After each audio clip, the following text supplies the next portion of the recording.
Hi mga be, Jasmine here and it's our day 2 of 12 in Japan. So fit check muna tayo mga be. At for today's video ay sa may Ueno area po tayo. So yan mga be, syempre bago magsimula ang lahat ay mag-breakfast muna tayo sa Family Mart. So yung mga kinuha lang namin yung mga usual ko rin nakikita sa mga vloggers. Ganyan, ang sarap talaga ng mga pagkain dito. And yun nga, cheaper siya compare sa restaurants. At busog ka na din no mga be. So may full video nga ako dyan sa page ko. So watch out. So yan, sumakay lang kami ng train at bumaba kami sa Ueno Station. At ayan, naglakad-lakad na kami dito sa Ueno Park. Mga be, dito pa lang ang ganda na.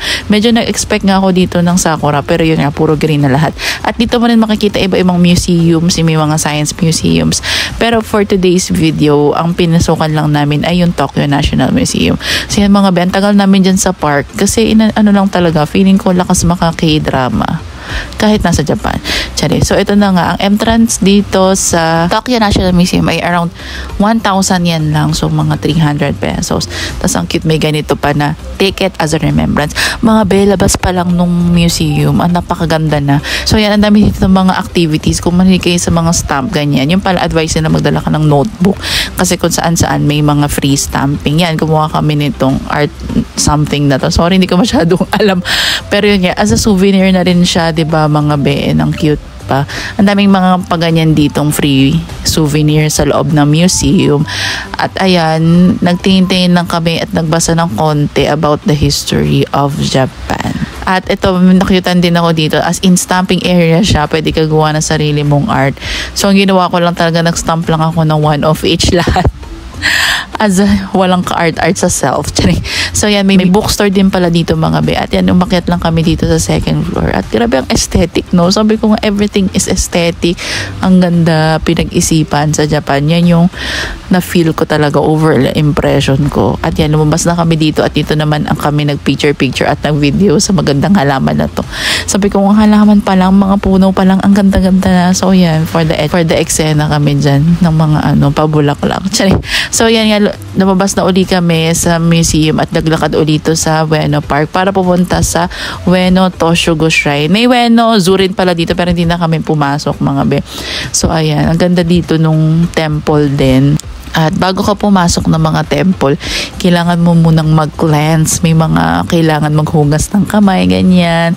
So yan o, diba? Pak, ang ganda. Yun pala yung nag-cleanse kami para hindi mo masama yung mga madudumi mong dala sa labas. So yan, meron din pala ditong guide how to pay respect sa temple. So may babasahin ka naman dyan, susundin mo may mga bow, clap na ritual. So minemorize namin kasi ang dami pa naming temple na pinuntahan. So ayun, parang proud kami. Memorize na namin yung mga bow, and clap.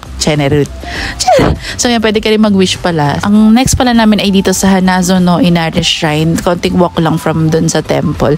At ayun, para siyang preview ng Fushimi Inari. So yun, naglakad lang kami dito sa area na to na hindi ko maalala kung ano to, pero Ueno area pa rin siya. At hindi ko alam kung part ng itinerary. Naghanap lang kasi ko ng sapatos mga bay. Kasi yung sinuot ko nung day, yung araw na yan, yung Converse, ang sakit niya talaga sa paa. So naghanap ako talaga ng New Balance. Mali yung nabili ko eh. So ayan, pangalawang araw pa lang namin kung ano-ano na nabili namin. At dito na rin po kami naghanap ng pang lunch namin. So yan, bumili kami nitong para siyang soda drink, tapos may boba. So ang cool niya, para first time kong makatikim ganyan. At syempre nag-seafood tayo mga be. Ito ay ang kanilang eel at yung mga fresh seafood with rice mga be. Kung paano to kainin kasi fresh seafood with rice.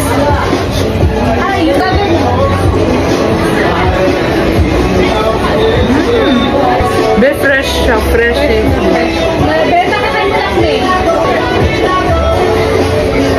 Eel. First time trying eel in Japan.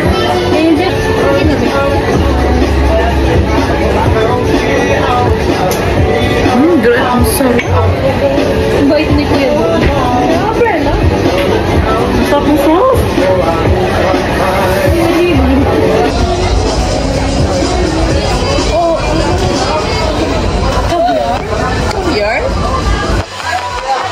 si OA. Mura lang yung meal namin yun, tapos sobrang na-enjoy namin. Ganyan pala kami umorder magkaiba para marami kami matitikman ni Arlene. So yan, nakita namin tong Sasugaya outlet mga be.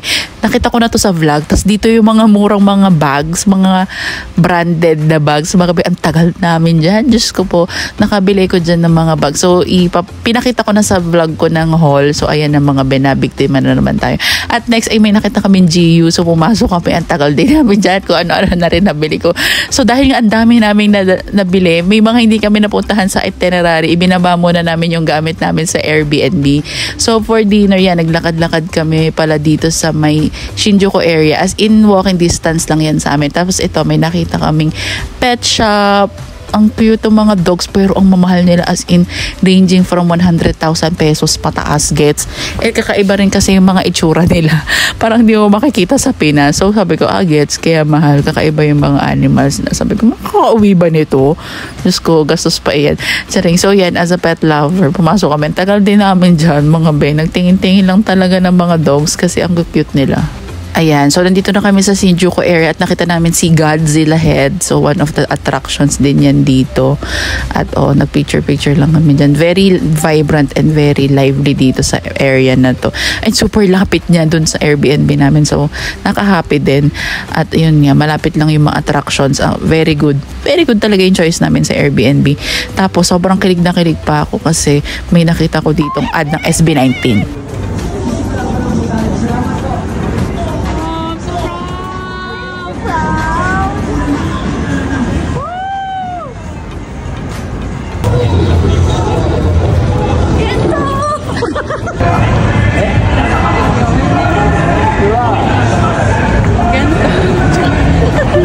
So after niya mga be, nagpunta na kami sa highly recommended. Dito kami nag-dinner sa Gyokatsu Motomura. Ang dami ng vloggers na napanood ko na kumain dito. Kaya talagang nilista ko siya sa listahan. Ang mga naalala ko kumain talaga dito si David Gison saka si JM. So ito na yung pinaka-meal. Parang 2.5 yan yung isang ganyan. Tapos may drinks. Tapos yun, ikaw magluluto ng sarili mong katsu. And ang sarap niya mga be. Gets ko yung hype. Tapos sulit na rin kasi ang dami mga pa side dish. May soup, may rice, may dessert pa. Tapos yung mga sauce, iba-iba din. Tapos yung one piece lang na pork cutlet yung in-order namin. Pero super sulit na niya. Tapos yung experience pa na ikaw yung magpiprito nung kinain mo, diba? Sobrang cool.